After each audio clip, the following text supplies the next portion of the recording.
नमस्कार। यूक्रेन ने कुछ दिनों पहले रूस के बॉर्डर रीजन कुर्स्क में एक इन्वेजन लॉन्च किया या फिर इन्फिल्ट्रेशन बोल सकते हो या फिर वहाँ पे अपनी फौज सेना को भेजा और उसकी काफ़ी बॉर्डर रीजन में कुछ इस समय कब्जा कर लिया है। और ये बहुत ही सरप्राइजिंग सा एलिमेंट है रूस की आर्मी के लिए भी, कमेंटेटर्स के लिए भी, मिलिट्री एनालिस्ट के भी। और कोई बात समझ नहीं पा रहा है कि ऐसा हो क्या रहा है और ये सब क्यों हुआ।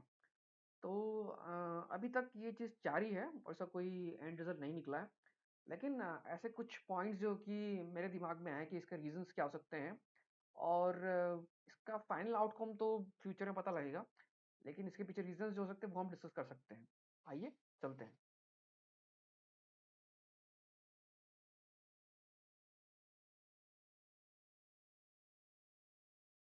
सबसे पहला रीजन जो है वो है यूक्रेन को डाइवर्ट करना है अपने जो फेलियर्स हो रही है, क्योंकि पिछले कुछ हफ्तों से रशियन आर्मी की जो प्रोग्रेस है डॉनबास रीजन, ईस्ट रीजन में, वो काफ़ी रैपिड हो रही है।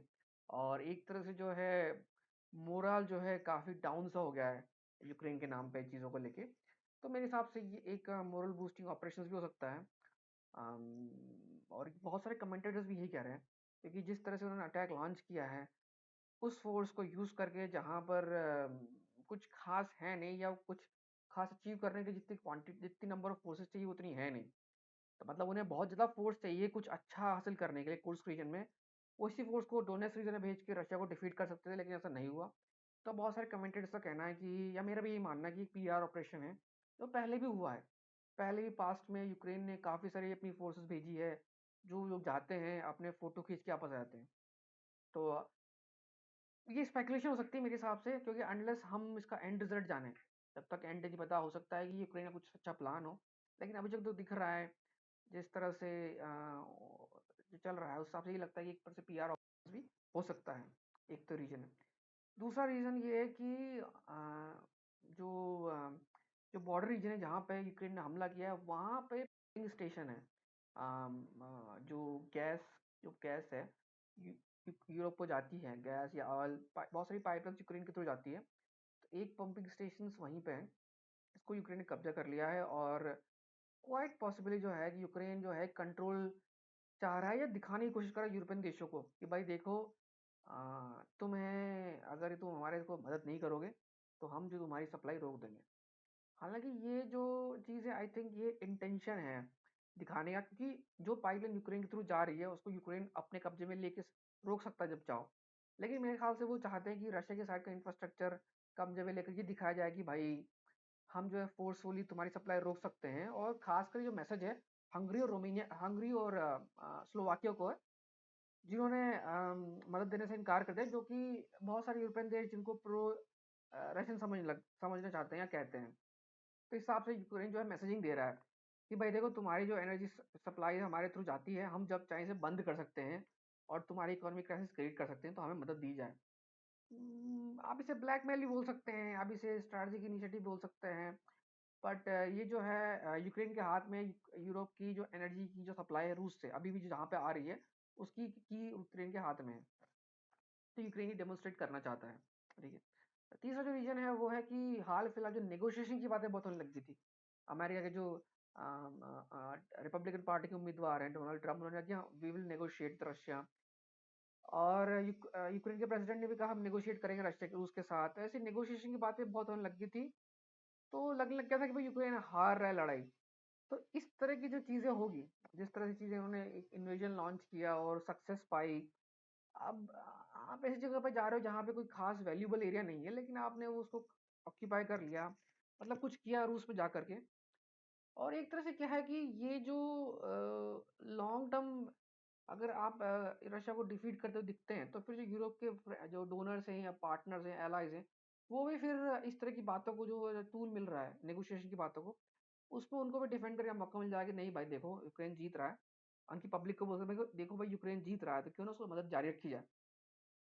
तो कहने को कहा जा रहा है कि यूक्रेन ने ऑपरेशन खुद प्लान किया, लेकिन यूक्रेन को सारी इंटेलिजेंस से लेकर हर चीज़ वेस्टर्न कंट्री से मिलती है, स्पेशली नीटो से। तो अगर यूक्रेन ये लॉन्च कर रहा है तो नीटो को इसकी जानकारी ज़रूर होगी।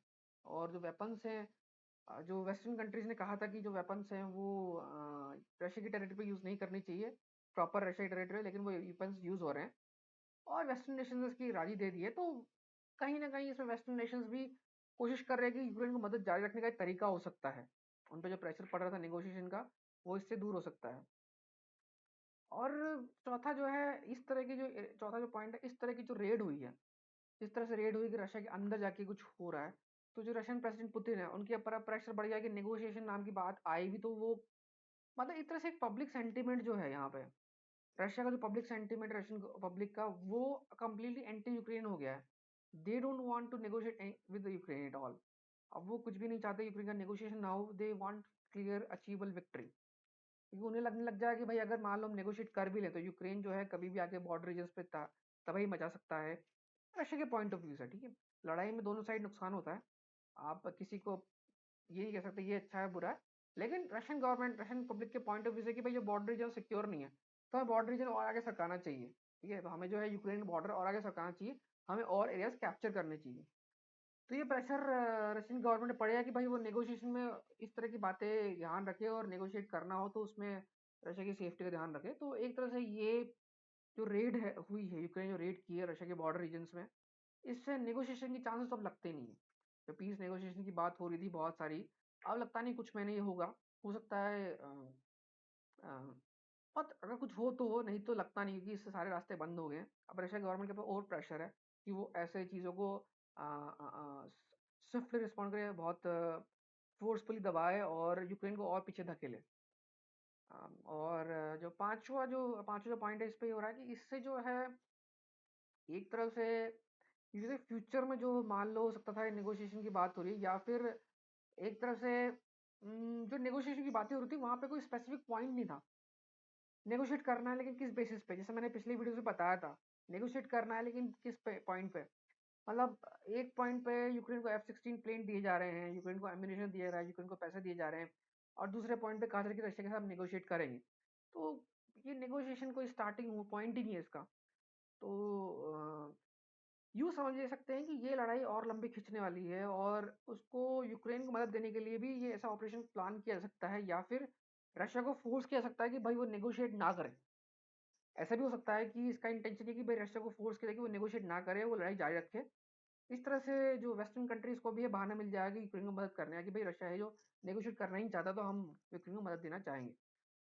तो कंक्लूजन यही है कि मेरे हिसाब से कि लड़ाई जारी रहेगी। अ, अब लगता नहीं कुछ महीने जो है जो बचे इस साल के उसमें नेगोशिएट नाम की चीज़ आएगी भी सही। यूएस के प्रेसिडेंशियल इलेक्शन चाहे जो हो, क्योंकि क्योंकि होता क्या है कि जो जब पॉपुलेशन का सेंटिमेंट ऐसा होता है, मतलब वो रीजन्स जहाँ पे लड़ाई अभी तक नहीं हो रही थी वहाँ पे लड़ाई होगी, और जो सिविलियंस किसी की डेथ होगी तो वो सिविलियंस अगेन एंग्री हो जाएंगे। तो वो रूस में ऐसा हुआ है, दे डिमांड स्विफ्ट और टफ एक्शंस। तो रशियन गवर्नमेंट जो नेगोशिएशन की बात सोच रही है उसके पास प्रेशर हो कि नहीं भाई हम नहीं कर सकते। तो कंक्लूजन यही है कि इस बॉर्डर रेट का कोई अभी तक कोई लॉजिकल कंक्लूजन लोगों को दिख नहीं आया कि भाई क्यों करी गई है, जब यूक्रेन की आर्मी को जरूरत है। जो जहाँ पे लड़ाई चल रही है ईस्टर्न पार्ट ऑफ यूक्रेन, वहाँ पे लड़ाई चल रही है, वहाँ तो आप मदद नहीं भेज रहे हो, और अपनी जो फोर्सेस है उसको ऐसे पीआर स्टंट में वेस्ट कर रहे हो, इसका कोई ऑब्जेक्टिव नहीं है अभी तक के हिसाब से। हो सकता है कोई ऑब्जेक्टिव हो सकता है कोई निकल के आए, लेकिन मेरा मानना है कि चाहे जो ऑब्जेक्टिव हो कुछ भी हो, नेगोशिएशन वाली बातें ओवर हो चुकी है। अब कोई पीस नेगोशिएशन कुछ महीने तो नहीं होने वाला, क्योंकि जैसे कि मैंने बताया। तो वीडियो को देखने के लिए बहुत बहुत धन्यवाद। और मैं सारी वायलेंस को कंडेम करता हूँ, मेरे हिसाब से वायलेंस नहीं होना चाहिए दुनिया में, लेकिन मैं सिर्फ एनालिस्ट हूँ, डिसीजन मेकर नहीं। तो अगर आपको ऐसे और जियोपॉलिटिकल एनालिसिस देखनी है रूस को लेकर, तो मेरे चैनल को सब्सक्राइब कीजिए। अगली वीडियो तक के लिए नमस्कार।